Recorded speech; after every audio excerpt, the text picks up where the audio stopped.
so. Oh, this should be good. Imagine us all after the race, that's where everything starts. Caesar was happy for Antony and captured everyone's hearts. Women were swooning and Caesar was crooning out words he can barely pronounce. And just as I thought that I'd had enough, Mark Antony had to announce that he brought a crown. A crown? A crown. A crown. And everyone started to shout, imagine a crown. Imagine the sound, that's what the fuss was about. And then the crowd was swayed, it honestly looked homemade. Well, how did Caesar take it? I think I have a guess. Caesar looked to Antony in the crowd he must address. And Caesar said no. No? Caesar said no, an answer I couldn't believe. Caesar said no. No. Caesar said no, and I was glad that I could leave. Well, that's a great story. There is a second part to this tale. Go on.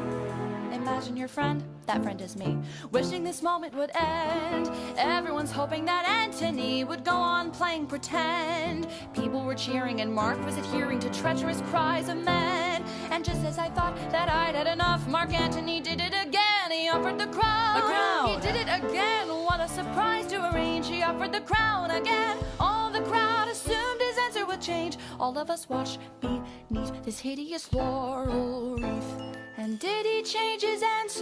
Now what was his reply? Caesar looked to Antony with a glimmer in his eye. And Caesar said no. What? Caesar said no, just picture Antony's face. Caesar said no, so I began to walk away with grace, as I often do. Starting to get But ridiculous. there is more. Imagine Caesar breaking a sweat. I think he was faking a smile. Now that is a look that I can't forget. Caesar in deep denial. People were screaming, no one intervening. I think that he started to shake. And just as I thought that he'd had enough, Mark Antony made a mistake and he offered the crown. Third time's the charm, isn't that what they say? He offered the crown and now the crowd was watching Caesar make his play. Isn't this what he wants? We waited for his response. He looked unto the people and then onto his friend, looked at his wife, and he said, no, that should be the end. And then he faints.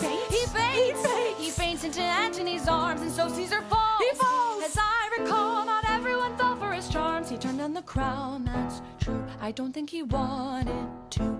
I think denying it at all was enough for him to fall. He turned on the crown, that's true. I don't think he wanted to. He denied it and he fell. That's the story I could tell. Then I thought it